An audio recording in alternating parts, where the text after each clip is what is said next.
Wait किया कीजिए, बोलते हैं तो क्लास का एनर्जी लेवल बना रहता है, मज़ा आता है पढ़ाने में भी और आप लोग को भी अच्छा लगेगा। तो झारखंड का सामान्य परिचय, इसमें हम लोग बेसिक पूरा झारखंड का देख लेंगे, 2-3 क्लास लगेगा। और इसमें झारखंड का राजनीतिक परिचय, झारखंड का प्रशासनिक परिचय, झारखंड का ऐतिहासिक परिचय, भौगोलिक परिचय, सब कुछ हम लोग इसमें कवर करेंगे। ठीक है, तो चलिए स्टार्ट करते हैं। आप लोग झारखंड के विषय में बहुत कुछ जानते भी होंगे, पढ़े होंगे। तो झारखंड का सामान्य परिचय, ठीक है। झारखंड के सामान्य परिचय में सबसे पहले हम लोग जानते हैं ये झारखंड राज्य अस्तित्व में कैसे आया। वैसे इसकी एक लंबी चौड़ी कहानी है जो हम लोग एक अलग चैप्टर में पढ़ते हैं, लेकिन बेसिक चीजें हम लोग जानते हैं कि झारखंड राज्य 15 नवंबर 2000 ईस्वी को कैसे अस्तित्व में आया, कौन से आधार थे जिसके आधार पर अलग झारखंड राज्य का गठन किया गया। ठीक है, देखिए किसी भी सब्जेक्ट में ना दो चीजें होती है, एक होता है फैक्ट और दूसरा होता है कॉन्सेप्ट। ठीक है, कई लोगों को फैक्ट पढ़ना पसंद होता है, कई लोगों को कॉन्सेप्ट पढ़ना पसंद होता है, लेकिन किसी भी सब्जेक्ट की तैयारी करने के लिए आपको फैक्ट का भी होना जरूरी है और कंसेप्ट भी समझना जरूरी है। कंसेप्ट पे अगर कमांड रहेगा तो बहुत सारे फैक्ट आप गेस भी कर सकते हैं, ठीक है, और कॉन्सेप्ट पे कमांड नहीं रहेगा तो फैक्ट आप भूल जाएंगे, तो दोबारा आप रिकवर नहीं कर पाएंगे। तो कोशिश यही करना चाहिए कि चीजों को समझना ज्यादा इंपॉर्टेंट है। जैसे झारखंड राज्य आखिर क्यों बना, झारखंड राज्य बनने के पीछे क्या कारण रहे। झारखंड राज्य बनने से पहले भी कई सारे राज्य बने हैं, बने ना, देश की आजादी के बाद भी कई सारे राज्य बने। पहले उधर पहले मद्रास राज्य हुआ करता था, उधर डिवीजन हुआ, गुजरात और महाराष्ट्र का डिवीजन हुआ। तो पहले जितने भी राज्य बने उसमें शुरुआती चरण में जो भी राज्य बने थे उसका आधार होता था भाषा के आधार पर। किस आधार पर बने थे? भाषा के आधार पर बने थे। अगर हम आपके झारखंड के बारे में पूछे तो झारखंड किस आधार पर बना?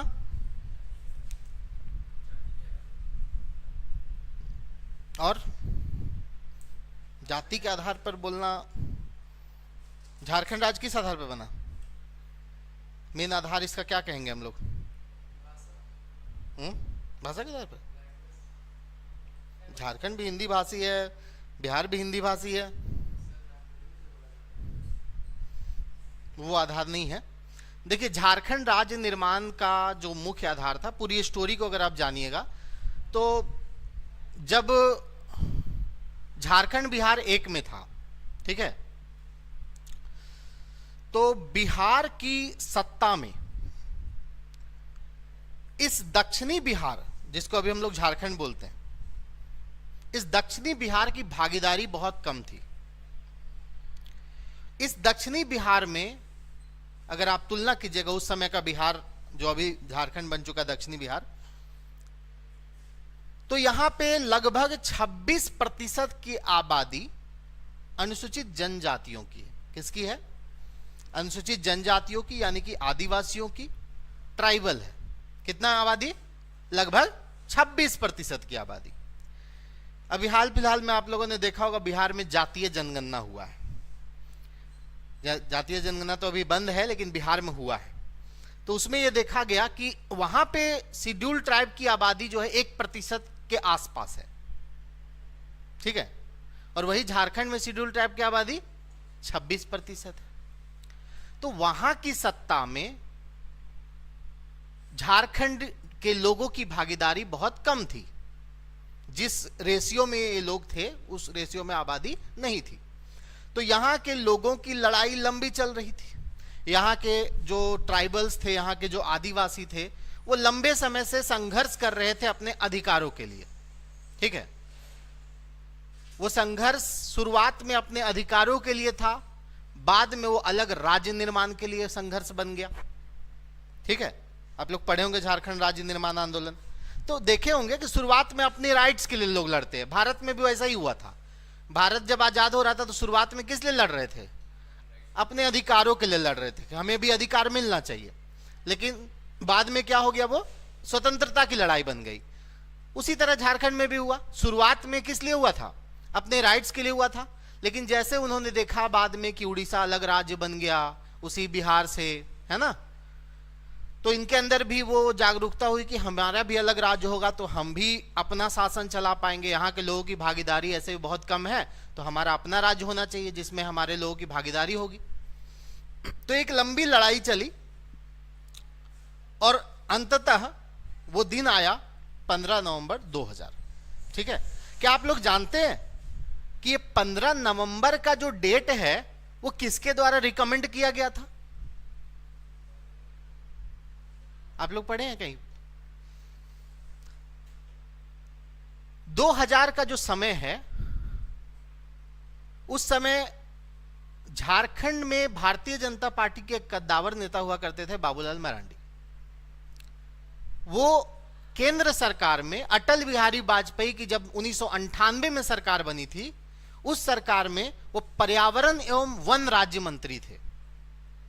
ठीक है, तो जब अलग झारखंड राज्य का प्रस्ताव पारित हुआ तो ये उनसे पूछा गया कि इसका नाम जो है वो, मतलब इसका डेट कब डिसाइड किया जाए, तो वो रिकमेंड करने वाले जो थे वो कौन थे? बाबूलाल मरांडी थे। ठीक है, उन्होंने ही कहा था कि बिरसा मुंडा की जो जन्म जयंती है उस तिथि को ही झारखंड राज्य का स्थापना दिवस के रूप में मनाया जाए। ठीक है, अब बाबूलाल मरांडी तो उस समय केंद्र में मंत्री थे। जब अलग झारखंड राज्य का निर्माण किया गया तो उनको कहा गया कि आप इस्तीफा दे दीजिए अब, क्योंकि अब आपको राज्य को संभालना है। तो 7 नवंबर को बाबूलाल मरांडी केंद्रीय मंत्री पद से इस्तीफा दे देते हैं। ठीक है, 7 नवंबर 2000 को। 98 से वो मंत्री थे, 98 फिर 99 में भी सरकार गिर गई थी, फिर 99 में जब सरकार बनी केंद्र में बीजेपी की तो उसमें भी वो मंत्री बने थे। तो 7 नवंबर को ये इस्तीफा दे देते हैं और 15 नवंबर को मतलब झारखंड अलग राज्य बन जाता है, इनको मुख्यमंत्री बना दिया जाता है। तो जब वो केंद्रीय मंत्री से इस्तीफा दिए थे तो इतना तो क्लियर है कि वो विधायक तो नहीं थे, उस समय क्या थे? एमपी थे। ठीक है, मेंबर ऑफ पार्लियामेंट थे।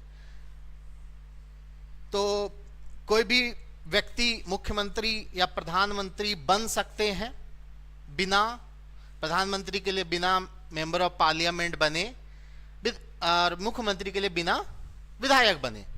ठीक है, या बिना विधानमंडल के सदस्य बने। लेकिन उसको क्या करना होगा? 6 महीना के अंदर क्या करना होगा? अगर मुख्यमंत्री बने हैं या मंत्री भी बने हैं तो उनको 6 महीना के अंदर इलेक्शन जीतना होगा विधानसभा का, मुख्यमंत्री और मंत्रियों के लिए, और केंद्र के मंत्री अगर बने हैं तो उनको लोकसभा का। तो उस समय रामगढ़ विधानसभा का सीट खाली कराया गया और उनको रामगढ़ विधानसभा से चुनाव लड़वाया गया और 2001 में जाकर के वो रामगढ़ विधानसभा चुनाव जीत गए और 2003 तक वो कंटिन्यू मुख्यमंत्री रहे। ऐसा समझ में? तो झारखंड राज्य का निर्माण को लेकर के जो बेसिक पॉइंट है सामान्य परिचय में, सबसे पहली बात,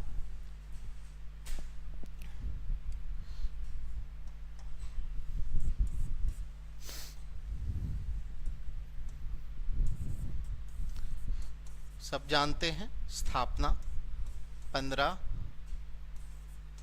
नवंबर 2000। ठीक है, बाबूलाल मरांडी की सिफारिश पर।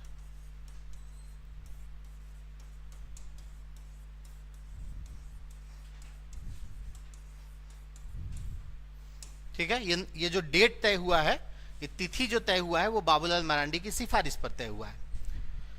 अब ये जो झारखंड राज्य बना, कोई भी नया राज्य का निर्माण होता है तो हमारे संविधान का जो भाग 1 है उसमें कौन सा अनुच्छेद है जिसके तहत एक अलग राज्य का निर्माण किया जाता है, राज्य का पुनर्गठन किया जाता है? जानते हैं आप लोग?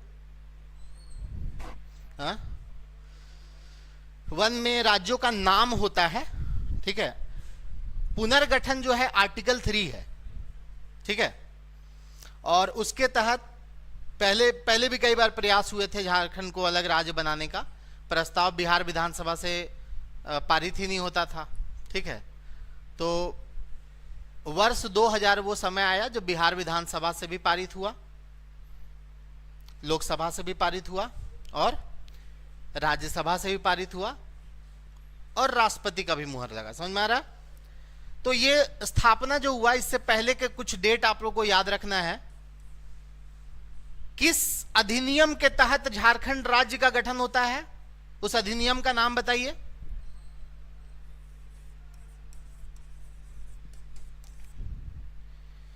बताइए,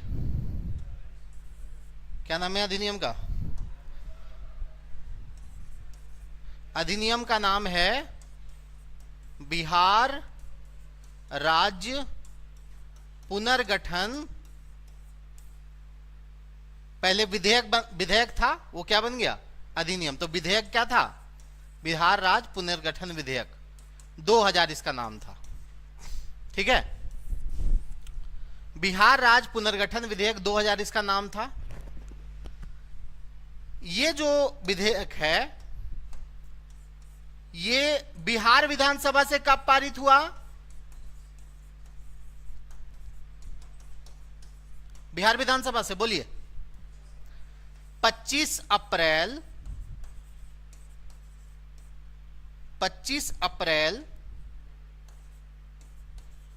2000। ठीक है, 25 अप्रैल 2000।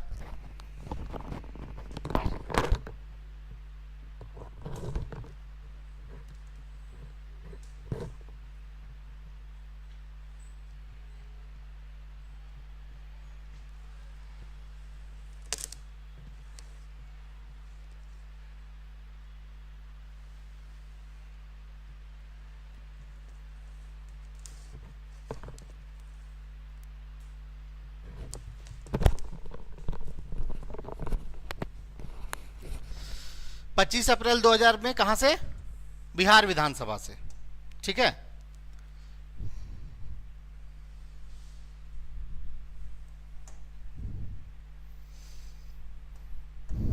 फिर कहां से पारित हुआ? लोकसभा से। लोकसभा से कब?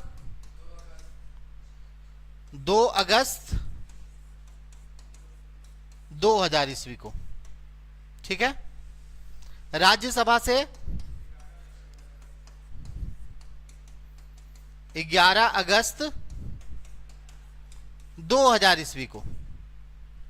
ठीक है, उसके बाद किसका मुहर लगता है? राष्ट्रपति का मुहर।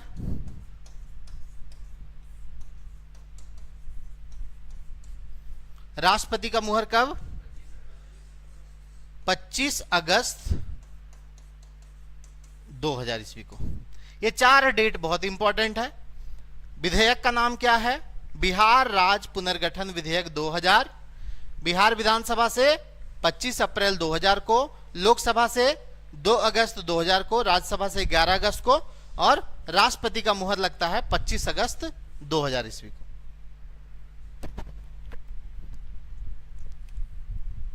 ठीक है, यहां तक नोट करिए फटाफट।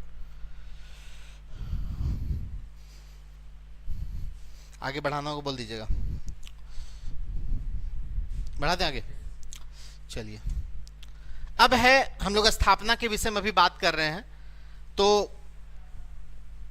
जिस समय स्थापना हुआ उस समय महत्वपूर्ण पदों पर बैठे जो व्यक्ति थे उनके बारे में आपको याद होना चाहिए। तो झारखंड राज्य गठन के समय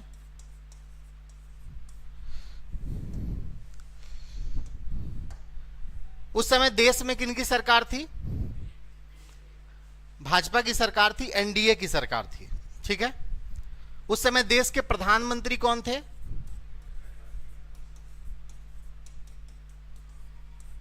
प्रधानमंत्री थे श्री अटल बिहारी वाजपेयी। ठीक है, अब ये वाला जो राज्य पुनर्गठन में जो मुख्य रोल होता है वो गृह मंत्रालय का होता है कि नहीं होता है? अभी जम्मू कश्मीर वाला केस में देखे होंगे आप लोगों को, याद हो गया होगा। तो इस समय गृह मंत्री कौन थे? हाँ, श्री लाल कृष्ण आडवाणी, ठीक है,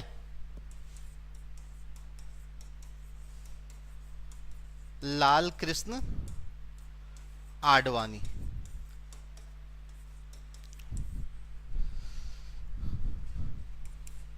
बिहार के मुख्यमंत्री कौन थे?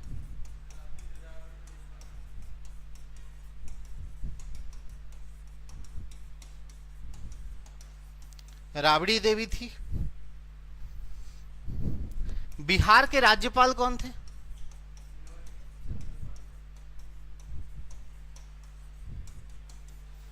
विनोद चंद्र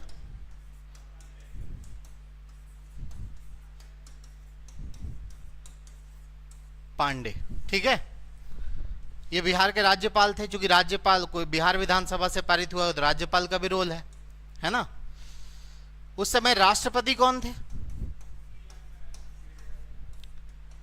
डॉक्टर के आर नारायणन, ठीक है, ये भारत के पहले दलित राष्ट्रपति माने जाते हैं, डॉक्टर के आर नारायणन। तो जिस समय झारखंड अलग राज्य का गठन हुआ उस समय ये कुछ महत्वपूर्ण पद हैं जिसके बारे में आपको पता होना चाहिए, ठीक है। अब आधार पर हम लोग बात कर रहे थे कि झारखंड राज्य का गठन किस आधार पर हुआ। तो मुख्य आधार उसमें जो है वो क्या है?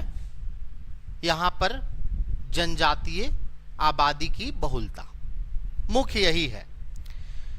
और वैसे भी आप लोग देखिएगा कि झारखंड और बिहार में बहुत डिफरेंस है, कई मायनों में डिफरेंस है। अगर भौगोलिक दृष्टिकोण से देखिएगा तो भी डिफरेंस है कि नहीं। झारखंड पूरा पठारी भूभाग है जहां पर कृषि उतना बेहतर संभव नहीं है बिहार की तुलना में अगर हम देखें तो, है ना, पठारी विभाग है। तो भौगोलिक दृष्टिकोण से भी अंतर है। झारखंड में खनिज संपदा भरपूर है, बिहार में ऐसा नहीं है। और एक तो जनजातीय आबादी है, वो डिफरेंस तो दे ही रहा है। तो बहुत सारे डिफरेंस है।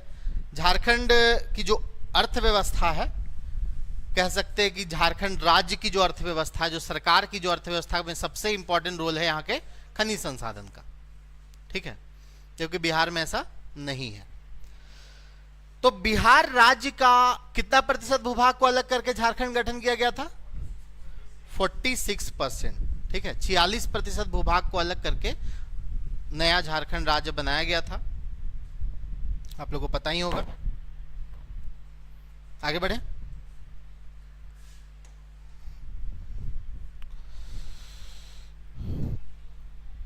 अब है हम लोग थोड़ा सा राजनीतिक परिचय भी देख लेते हैं फटाफट। आप लोगों को हम नोट्स दे देंगे ना, जो आप लोग एप्लीकेशन में एक्सेस आप लोग को मिल जाएगा, तो उसमें हमारा जो नोट्स है वो एक एक चैप्टर बाय चैप्टर उसमें अपलोड हो जाएगा, ठीक है। अगर आप लिखना चाहें तो लिखते भी रहिए, अच्छा रहेगा आपके लिए, बट नोट्स भी आप लोग को मिल जाएगा।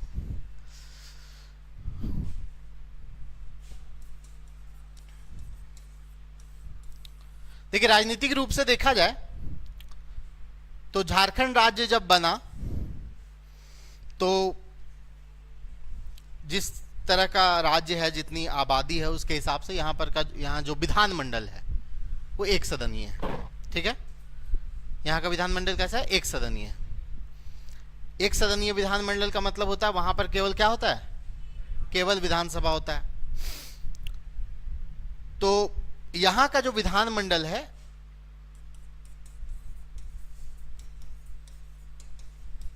विधानमंडल एक सदनीय, यानी कि क्या है? केवल विधान सभा है। जहां दो सदनीय होता है वहां पर क्या होता है? विधान परिषद भी होता है, ठीक है। ये तो कंपलसरी है, वहां पे वो भी होता है। अब इस विधानसभा के संरचना को अगर हम देखते हैं झारखंड में वर्तमान परिदृश्य में देखें तो अभी जब हम लोग 2019 का जब चुनाव हो जाएगा तो टोटल सीटों की जो संख्या रहेगी वो 81 रहेगी, ठीक है। जबकि पिछली बार कितनी थी? टोटल सीट 82 था। एंग्लो इंडियन का प्रावधान तो था लास्ट टाइम,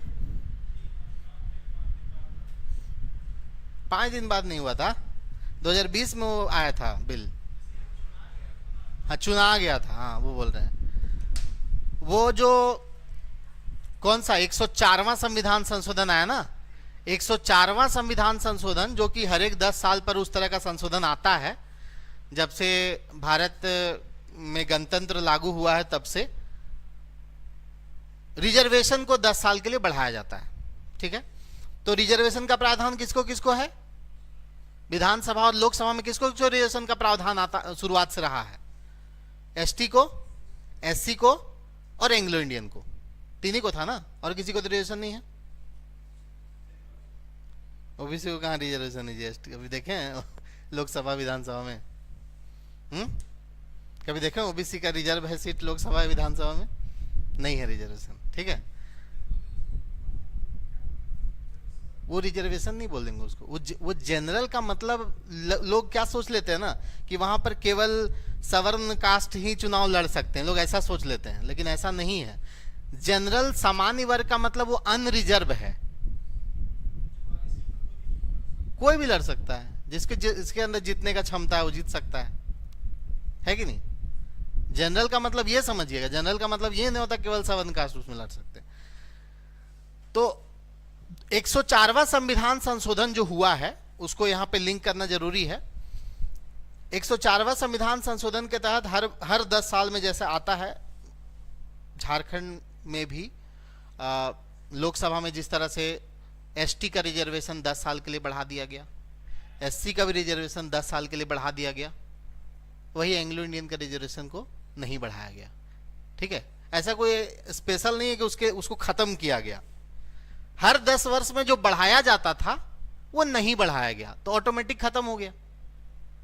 तो जब 2019 का चुनाव होगा तो ना लोकसभा में एंग्लो इंडियन चुनकर आएंगे और ना विधानसभा में एंग्लो इंडियन चुनकर आएंगे, लेकिन वर्तमान में एंग्लो इंडियन सदस्य हमारे विधानसभा में है।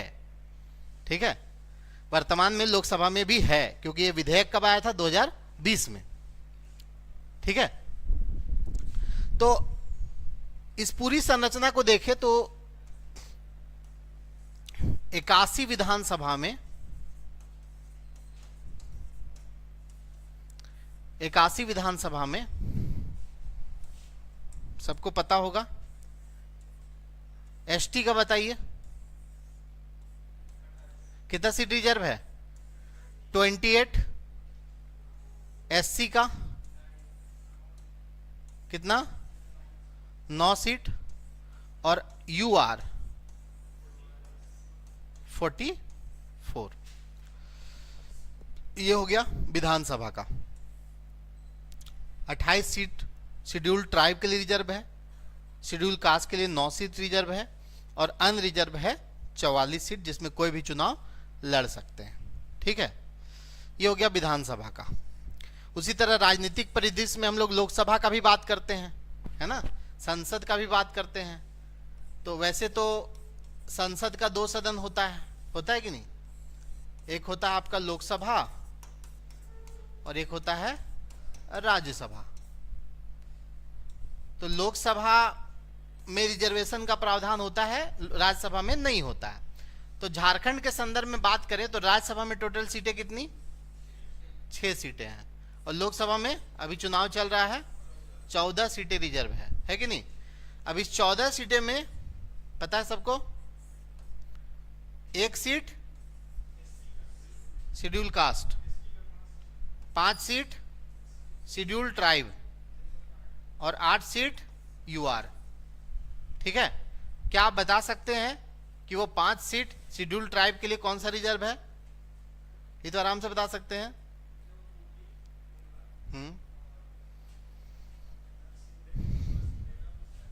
सिमडेगा लोकसभा कुछ नहीं होता है, सिमडेगा लोकसभा नहीं है कुछ। 14 लोकसभा का नाम याद है, 14 का 14 लोकसभा। सबसे बड़ा लोकसभा पश्चिमी सिंहभूम, उसका नाम है सिंहभूम लोकसभा है। ठीक है, पश्चिमी सिंहभूम उसका नाम नहीं है, उसका नाम है सिंहभूम लोकसभा। उसमें सरायकेला खरसावां के 6 क्षेत्र आ जाते हैं। ठीक है, सबसे बड़ा लोकसभा है सिंहभूम लोकसभा, सबसे छोटा लोकसभा है चतरा लोकसभा। है ना, टोटल 14 है ना। उसके अलावा हजारीबाग लोकसभा है, आपका कोडरमा लोकसभा है, अभी तो चुनाव चल रहा है, याद होना चाहिए आप लोगों को, पूरा अपडेट है। गिरिडीह लोकसभा है कि नहीं। फिर आपका एक पलामू लोकसभा जो शेड्यूल कास्ट के लिए रिजर्व है, एक रांची लोकसभा क्षेत्र हो गया, एक लोहरदगा लोकसभा क्षेत्र हो गया, एक खूंटी लोकसभा क्षेत्र हो गया। फिर उधर संथाल साइड में जाइएगा तो दुमका लोकसभा है, ठीक है। एक आपका एक और है उधर गोड्डा है, एक और है राजमहल, है ना। उधर हो गया 3, इधर हजारीबाग, रांची, कोडरमा, खूंटी, सिंहभूम, एक जमशेदपुर लोकसभा, मिला जुला 14 है। 14 का 14 याद होना चाहिए। देखिए हम ये इसलिए पूछ रहे हैं कि शेड्यूल ट्राइब का आपको याद होना चाहिए कितना है। शेड्यूल कास्ट तो याद ही रहता है, पलामू है सीट शेड्यूल कास्ट के लिए रिजर्व, है ना। शेड्यूल ट्राइब में देखिए रिजर्वेशन किस किस सीट में है। एक आपका लोहरदगा है, जहां पे पिछले 3 बार से सांसद थे कौन, सुदर्शन भगत, वही थे, नहीं आइडिया है, मिनिस्टर भी थे जी। लोहरदगा। खूंटी लोकसभा भी रिजर्व है, जहां पे अर्जुन मुंडा सांसद है वर्तमान में। फिर आपका सिंहभूम भी रिजर्व है, जहां पर गीता कोड़ा सांसद इकलौती कांग्रेस की सांसद थी, अभी बीजेपी में चली गई, ठीक है। 3 हो गया। एक आपका दुमका रिजर्व है और एक राजमहल रिजर्व है।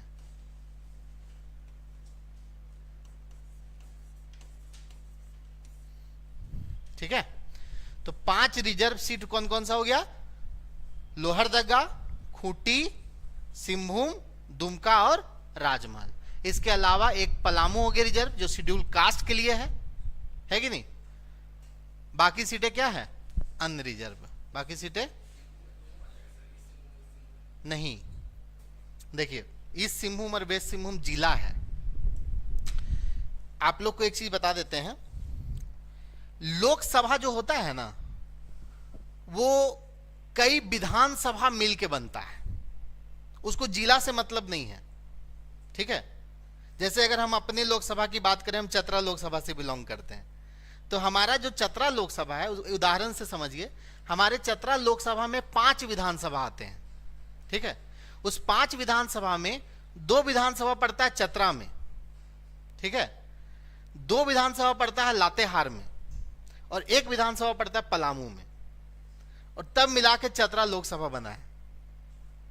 तो लोकसभा को मतलब नहीं है डिस्ट्रिक्ट से, उसको मतलब है विधानसभा से। कई विधानसभा मिलाकर के एक लोकसभा क्षेत्र बनता है। अगर हम उधर सिंहभूम की बात करें तो उधर आपको टोटल 2 लोकसभा क्षेत्र मिलेगा। एक लोकसभा क्षेत्र आपका सिंहभूम लोकसभा, जिसमें ज्यादातर चाईबासा वाले पूरा क्षेत्र आ जाते हैं, सरायकेला खरसावां वाले क्षेत्र आ जाते हैं, और एक लोकसभा मिलेगा जो जमशेदपुर मिलेगा, उसका नाम ही है जमशेदपुर लोकसभा। उसमें पूर्वी सिंहभूम के क्षेत्र आते हैं ज्यादातर, ठीक है, मगर उसको डिस्ट्रिक्ट से कनेक्ट नहीं करना है।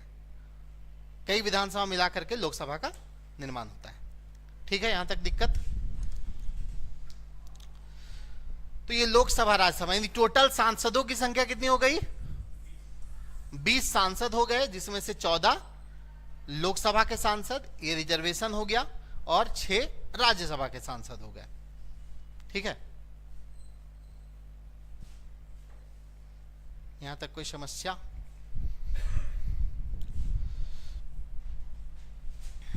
बढ़े।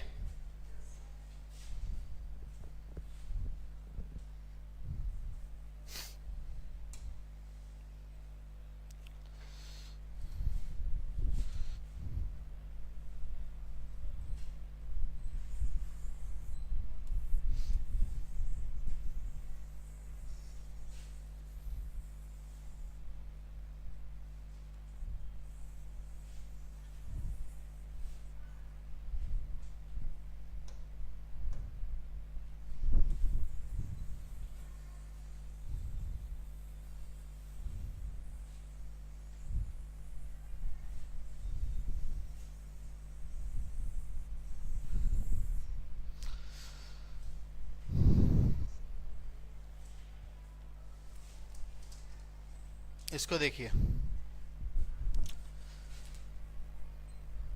ये झारखंड का मैप को हालांकि हम एक अलग क्लास में बहुत विस्तार से पढ़ाएंगे, पूरा 1-1.5 घंटा लगेगा। अभी हम थोड़ा सा इसका डिवीजन कर देते हैं। आप लोग जानते हैं कि झारखंड जिस समय बना था उस समय झारखंड में कितने जिले थे? 18 जिले थे। अभी कितना है? 24। 6 नया जिला कौन कौन सा बना है? 6 नया जिला कौन कौन सा बना है? देखिए, राज्य निर्माण के समय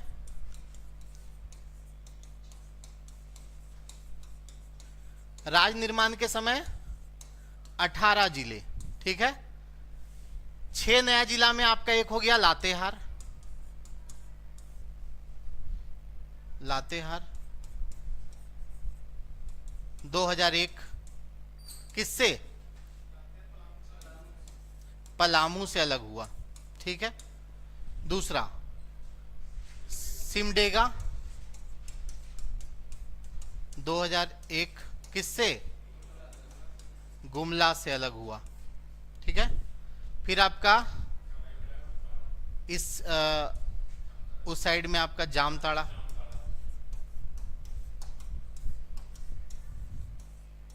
किससे?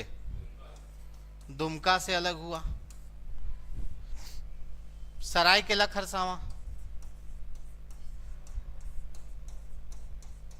किससे? पश्चिमी सिंहभूम से अलग हुआ, ठीक है। डेट को लेकर के बहुत लोग कंफ्यूज रहते हैं, ठीक है, वो कंफ्यूज ही रहिए। इसलिए क्योंकि अभी तक बहुत सारे डिस्ट्रिक्ट्स में उसके गवर्नमेंट के वेबसाइट में भी अभी तक वो डेट मेंशन नहीं किया है। बहुत रिसर्च करके देख लिए, बहुत सारे डिस्ट्रिक्ट का मेंशन है, लेकिन बहुत सारे डिस्ट्रिक्ट का मेंशन ही नहीं है। बस 2001 बोलता है, वो एग्जैक्ट डेट नहीं बोलता है, ठीक है। तो वो इंपॉर्टेंट नहीं है, इसीलिए उसको नहीं चढ़ाया। डिस्ट्रिक्ट का जो nic.in वेबसाइट होता है ना, उसमें आप चेक कर लीजिएगा, बहुत सारे जिला का नहीं चढ़ाया हुआ है। तो ये हो गया 4 जिला जो कब बना? 2001 में। फिर आपका बनता है कौन? खूंटी, किससे? रांची से।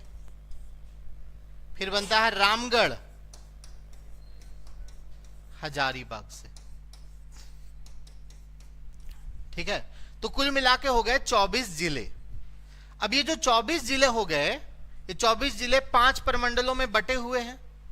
कोल्हान प्रमंडल तो बाद में बना है, पहले वो किस में आता था?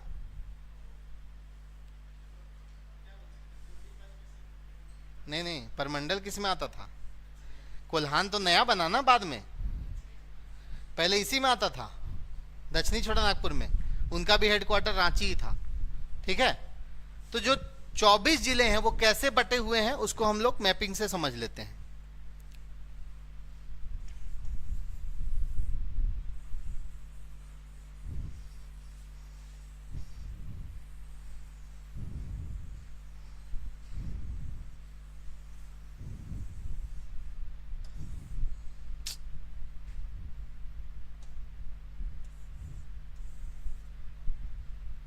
पूरा मिट गया।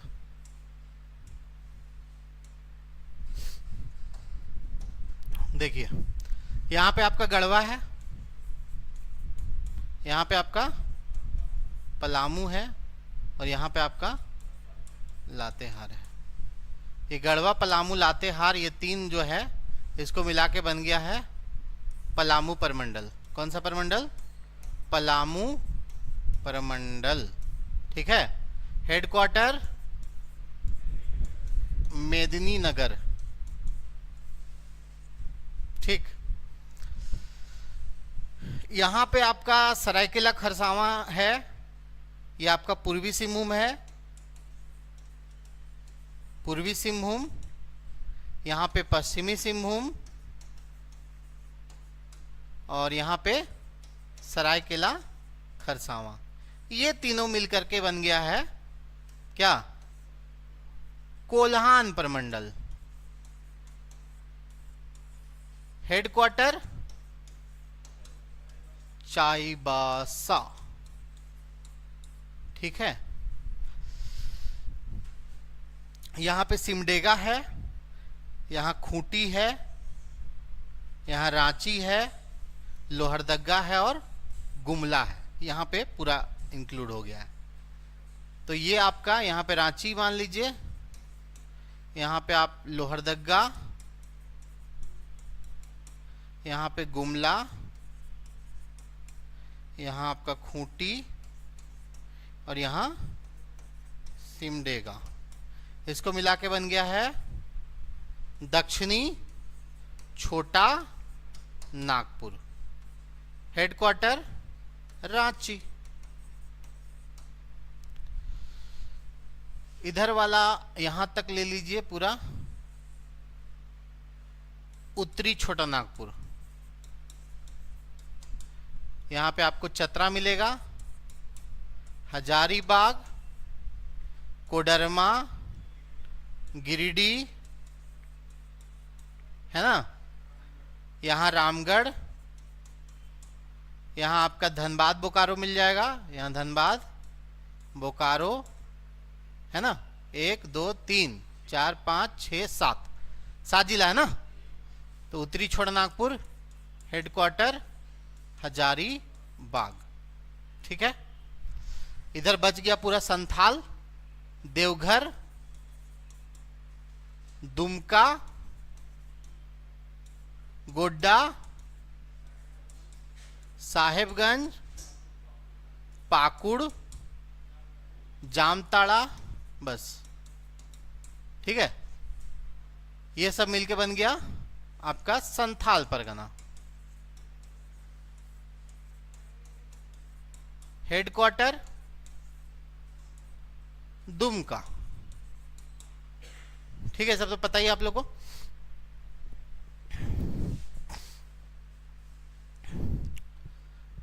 सबसे छोटा परमंडल किसको बोलते हैं? पलामू को बोलते हैं। किस आधार पे बोला जाता है परमंडल छोटा बड़ा? क्षेत्रफल के आधार पर, ठीक है ना। वैसे डिस्ट्रिक्ट तो कम उसमें भी है, लेकिन बहुत बड़ा है वो कोल्हान, क्योंकि उसमें पूरा झारखंड का सबसे बड़ा जिला शामिल है, पश्चिमी सिंहभूम। तो ये परमंडलीय विभाजन हम लोग कर दिए। झारखंड में 5 परमंडल जो है वो इस तरह से डिवाइड है, 24 जिले 5 परमंडल, ठीक है। क्या हुआ? नहीं, सबसे नया है वो, सबसे बाद में बनाया कोल्हान, और सबसे छोटा है आपका पलामू। यानी कि उत्तरी छोटा नागपुर में कितने जिले हैं? सबसे मतलब डिस्ट्रिक्ट वाइज अगर देखा जाए तो डिस्ट्रिक्ट वाइज सबसे बड़ा कौन है? उत्तरी छोटा नागपुर, डिस्ट्रिक्ट में भी और क्षेत्रफल में भी, ठीक है।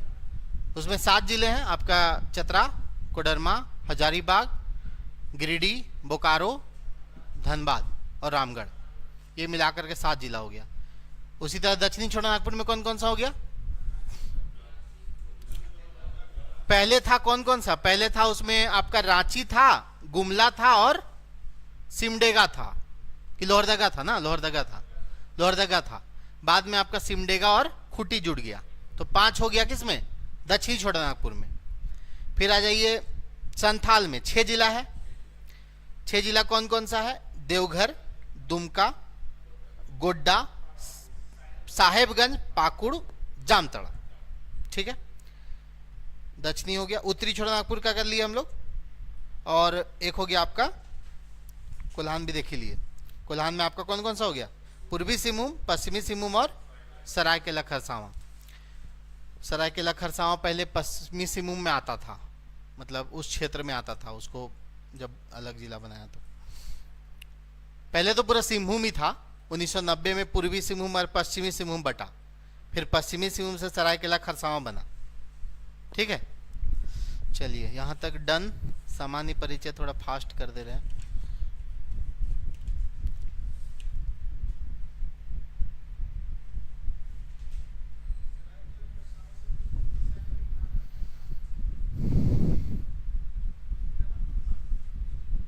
कुछ टाइम तक रहा था।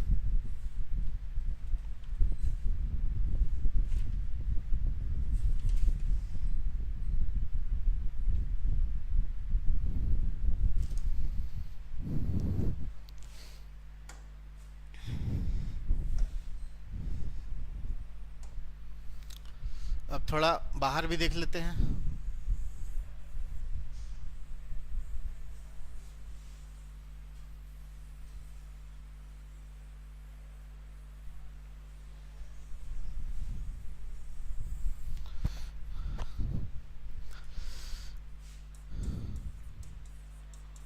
ये हो गया आपका बिहार। सबसे लंबी सीमा किसके साथ है? बिहार से है। ठीक है, डिस्ट्रिक्ट वाइज तो ठीक 10-10 से टच कर रहा है, लेकिन सीमा की लंबाई अगर आप देखिएगा तो देख के ही समझ में आ जाता है। सबसे लंबी सीमा जो है वो बिहार के साथ है। यहां पे आपका वेस्ट बंगाल है, यहां पे आपका उड़ीसा है, यहां पे आपका सीजी है छत्तीसगढ़, यहां पे आपका यूपी है। ठीक है, तो यानी कि बिहार से कितने जिले टच कर रहे हैं? 10 जिले। 10 जिले का नाम बता सकते हैं? चलिए शॉर्ट में बताते जाइए, फटाफट बताइए सब लोग।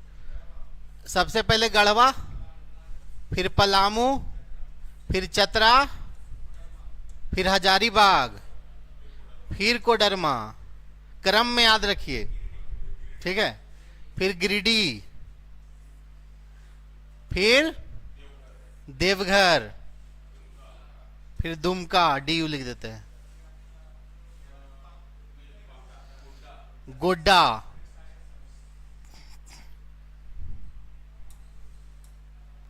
गोड्डा और साहेबगंज।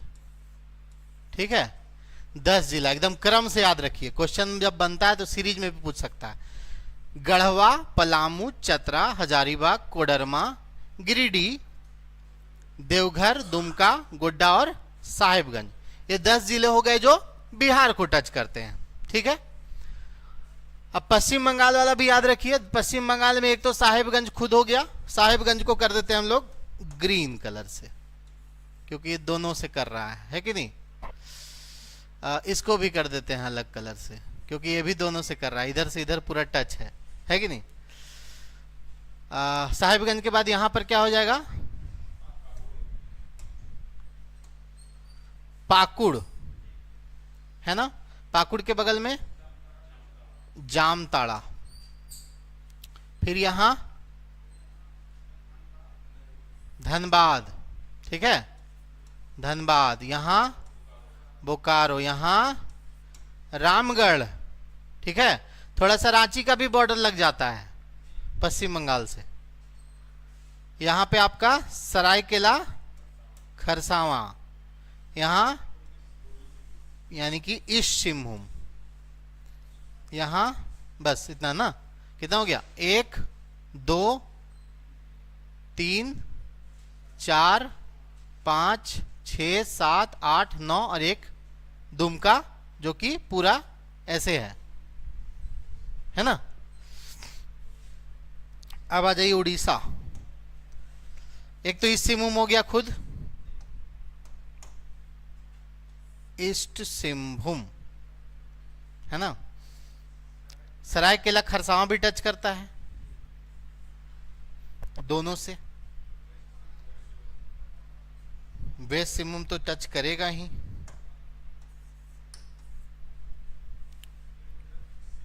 यहां पे आपका हो जाएगा सिमडेगा।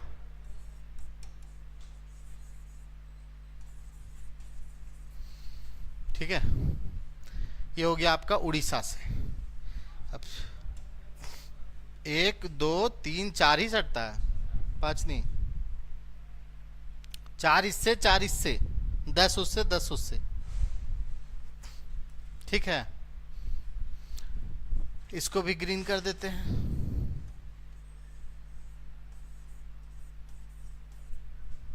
यहां पे आपका गुमला हो गया,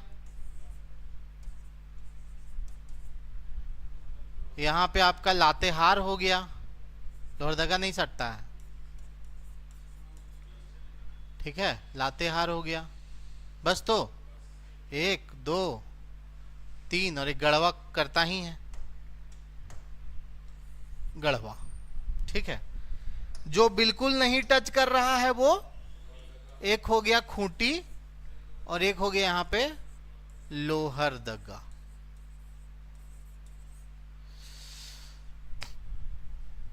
स्पष्ट हो गया कि 10 जिले है ना, 10 जिले बिहार के साथ, 10 जिले वेस्ट बंगाल के साथ, 4 जिले उड़ीसा के साथ और 4 जिले छत्तीसगढ़ के साथ। ठीक है। अब है सवाल कि कितने ऐसे झारखंड के जिले हैं जो 2 या 2 से अधिक राज्यों को टच कर रहे हैं। ग्रीन कर दिए हैं, देख लीजिए गिन करके। कोना वाला तो चारों हो ही जाएगा, 2 ठे एक्स्ट्रा ग्रीन है, दुमका और सरायकेला खरसावां, है ना। 4 कोना वाला तो हो ही जाएगा ना। उधर वाला देखिए साहेबगंज जो है वो उधर बिहार से भी, उधर पश्चिम बंगाल से भी। ईस्ट सिंहभूम इधर पश्चिम बंगाल से, इधर उड़ीसा से। सिमडेगा इधर छत्तीसगढ़ से, इधर उड़ीसा से। गढ़वा इधर यूपी से, बिहार से और छत्तीसगढ़ से, तीनों से, है कि नहीं। तो आपका गढ़वा 3 जिला से कर रहा है, 3 राज्य से कर रहा है, बाकी जो है 5 वो 2 राज्य से कर रहा है। तो ऐसे कितने जिले हैं? 6 जिले हैं जो कि 2 या 2 से अधिक राज्यों के साथ सीमा बनाते हैं। ठीक है।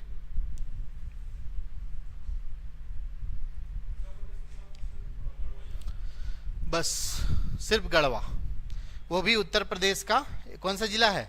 सोनभद्र। उत्तर प्रदेश का सोनभद्र जिला से बॉर्डर शेयर कर रहा है और छत्तीसगढ़ का बलरामपुर के साथ वो बॉर्डर शेयर कर रहा है।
जो लोग लाइव देख रहे हैं वो लोग एप्लीकेशन पे आप लोग को पीडीएफ मिल जाएगा पूरा अच्छे से सजा के। यहाँ पे हम शॉर्ट में जरूर लिखे हैं लेकिन वहाँ पे आपको डिटेल में पूरा मिलेगा।